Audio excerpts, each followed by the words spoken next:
Hello, friends and residency candidates, and welcome to today's success story interview, where I have the pleasure of speaking with matched applicant Dr. Esha Jain. So, hello and welcome.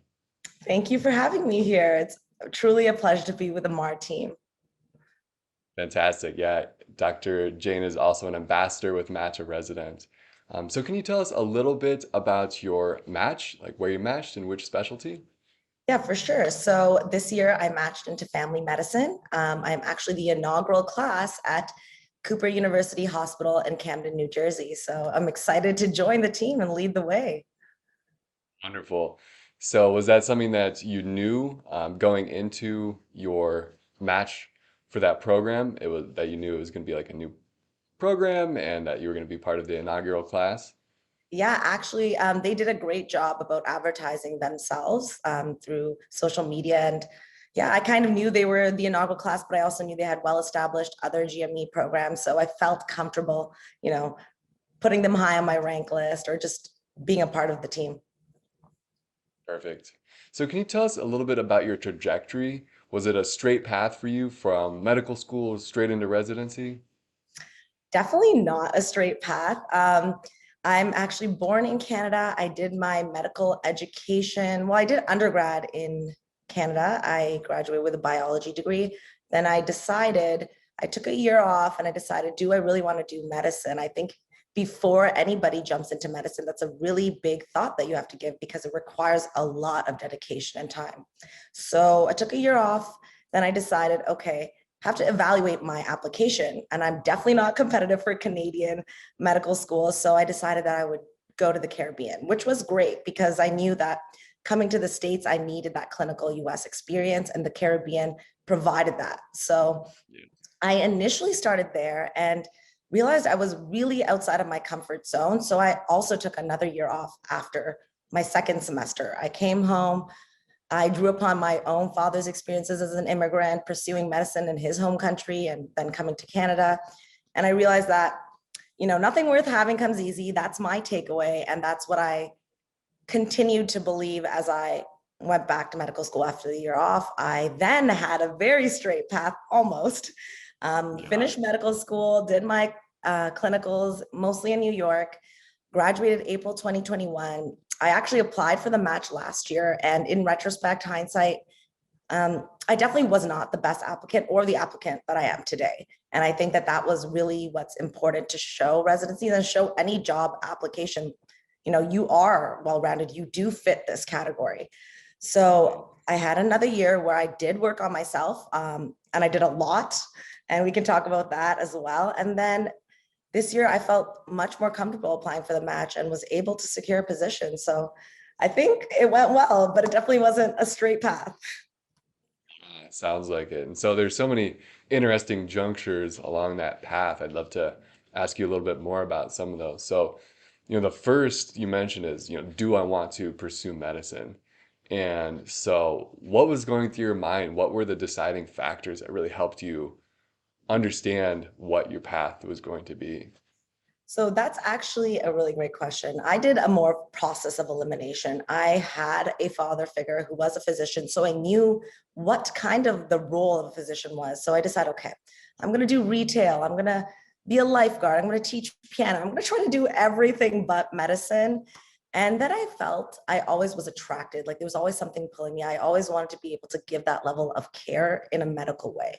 I was always doing something medically related. And I was like, okay, you know what? This is where you are truly happy. This is where even no matter the stresses, you still find a happiness from your daily life. So it wasn't one thing in particular. And I don't know if many people will say that it's one thing in particular, but it was definitely accumulation of I've tried everything else. I've also always gravitated to this. So I think that that's what really secured me.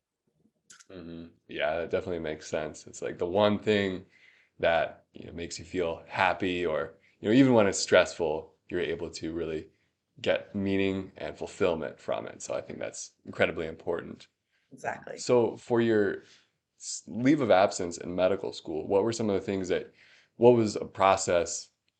What did that look like for you to, get through that leave and come back stronger and ready to, finish the rest of your medical school? Well, I actually had to be quite honest with myself. I had to really see, okay, I don't have a support system in a faraway island. I've never lived away from my family like that ever. So I guess the process really looked like I extracted a lot of information from upper years, people who had gone through similar experiences. But what I really did was I just created a balanced routine at home. So I knew that, okay, I'm going to have to study. I decided that I need to work out. I had a daily regimen. Um, I also just took time to actually learn what to expect. So I talked to so many people. And I think that's a similar thing that I did in my unmatched year was I used all my resources. I talked to anybody and everybody that had went through something difficult. And trust me, there's somebody that can definitely relate. Like a leave of absence, it happens. But I did develop great coping skills. I carried a friendship with somebody who went through something similar. And that's how I did it. I just used a buddy system and kind of like a mentor mentee thing, like the Match Resident team does. Sounds very helpful, and getting that support system and getting the routine and structure so that you feel more probably grounded and just centered and able to persevere even when things are difficult and you're away from that support system that you're used to. So that definitely makes a lot of sense. So tell us more about the year after your first doing. What are the things that took you from an unmatched candidate to a matched candidate this year? Yeah. So, okay. I think one thing is right when I found out I did not match, I made a plan. And I think, yes, it's very important. Take the time, recuperate, cry it out, do whatever you need to do. But then a week later, you should already be. I was personally emailing every single job opportunity I could. I was like, I can't do anything. I can't do nothing, is what I meant. I made actually a list of things, one job opportunity, one volunteer opportunity, one, like I knew I wanted to write step 3. So I had to do that. I made a list of, one thing I should do in every single category that will make me a well-rounded person. I ended up joining a research team and I brought a lot of ideas to the team, which is, I think, why I was able to fit in well. But then I ended up leading a team of over 300 people, which it was because I put in the work. So I think that that's what really made a difference. The fact that I did all of these things and I was able to accomplish it. One thing I will recommend is having step 3 in before the application deadline. I know a lot of people that do it and have it within the interviews, but it just makes your application look so much more complete. For me, I really knew, okay, my red flags are this unmatched experience, this leave of absence, maybe some average board scores. So what can I do to show the community that I'm really invested in medicine, specifically family medicine?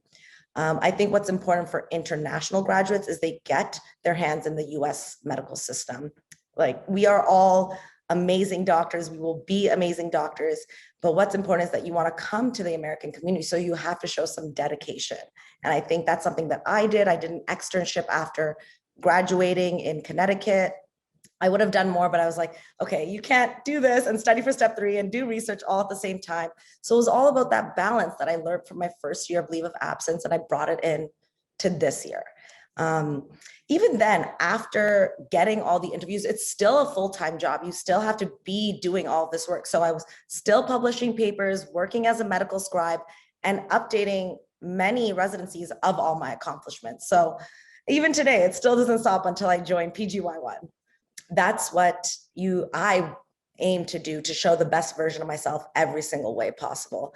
And I think it worked. So I'm really glad that it did. There's obviously so many things somebody can do, whether it's volunteering at a clinic, shadowing a family doctor, shadowing somebody in your specific specialty of choice.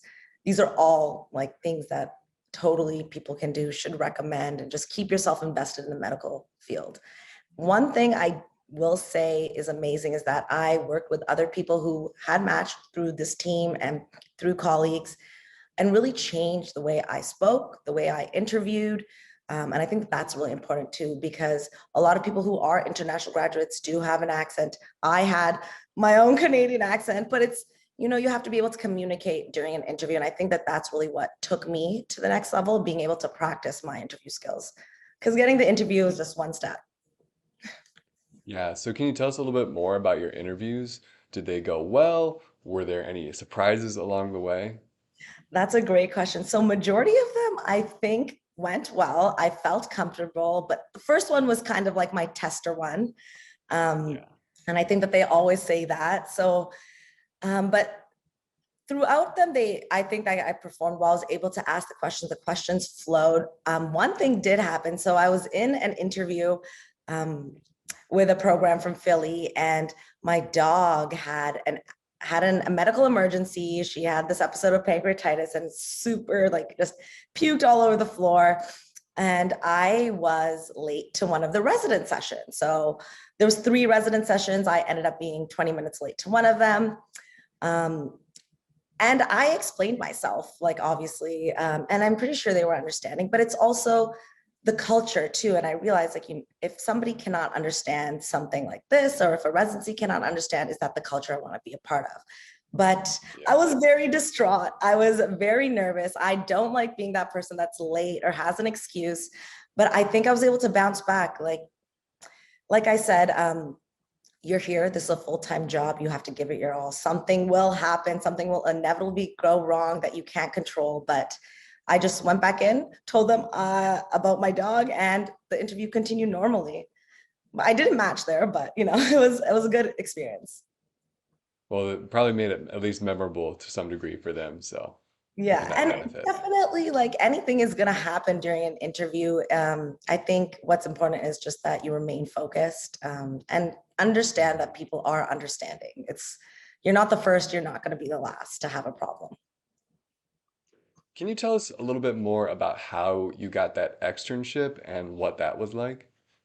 So I used a lot of Googling. Basically, Google is my best friend.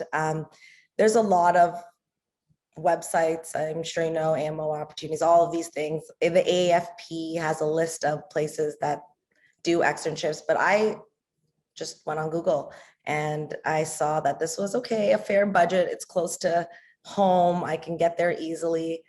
Yeah, that's how I found my externship. That sounds like a really great way is to just use Google and basically do your own research and connect with them directly. So you just reached out to them via email or phone call. How did that work? Basically via email. I wanted to see, okay, do I want an academic program? Do I want an outpatient clinic program? Do I want a hospital program? Where's the reference letter coming from?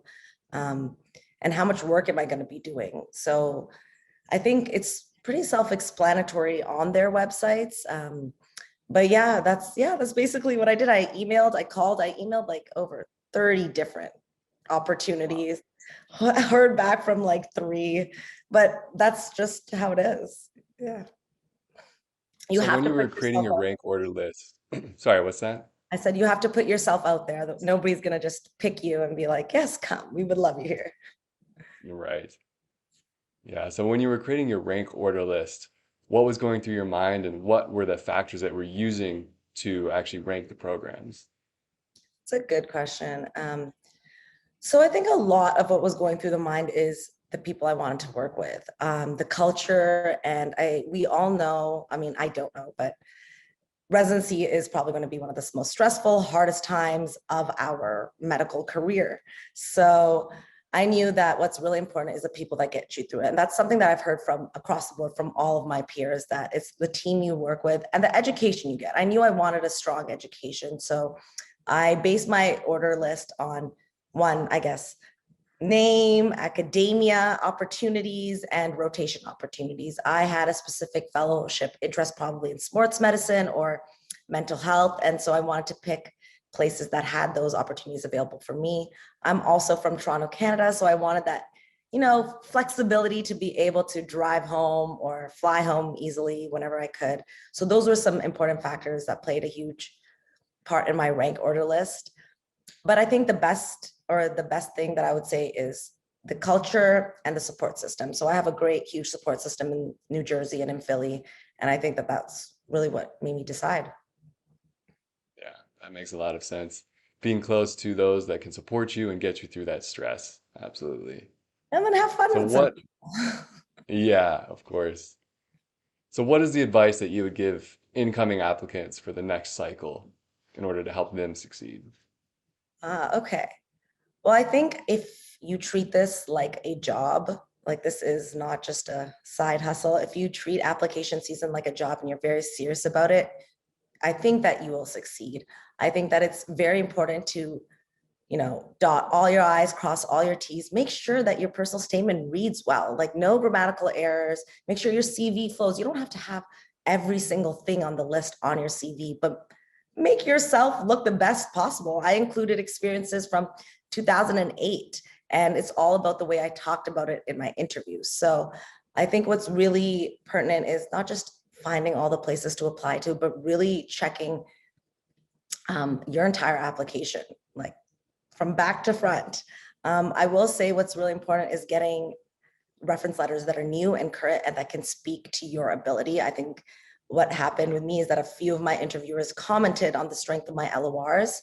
And so that was something I actually did with the externship. Getting a new LOR, a recent one, to show that I'm still within the medical setting was important. General advice, like I said earlier, this interview, nothing worth having comes easy. This is going to take anything and everything from you, but it is very doable, and you can achieve success. So I think that that's my advice. And then you have a whole group of team from people from Match a Resident who have succeeded. So that's actually a great thing to do. Take pieces of advice from other people who have succeeded in your position because they clearly know or they did something right. And yeah, that's my Absolutely. advice. So what the impact that you're trying to have on family medicine throughout your career? Ooh, that's a great question. I think one thing I really want to do is be invested in an underserved community. I grew up in a country that had access to public health care, so it was free. And I get to work with Cooper, who works with the FQHC centers, and we get to be able to provide that underserved community with quality care. I hope to just be a great advocate for my patients and just provide compassionate care. I really don't know where I will see myself, but that's what I hope to be doing. And yeah, yeah, we'll Wonderful. see where the road takes me. Yeah, well, we have absolute faith in your abilities and we fully support you throughout your residency journey and beyond. And thank you so much for being here and sharing all your wisdom and experience and helping people overcome those hurdles that might come up across the path. Anytime. I mean, if I can do it, we can all do it, right?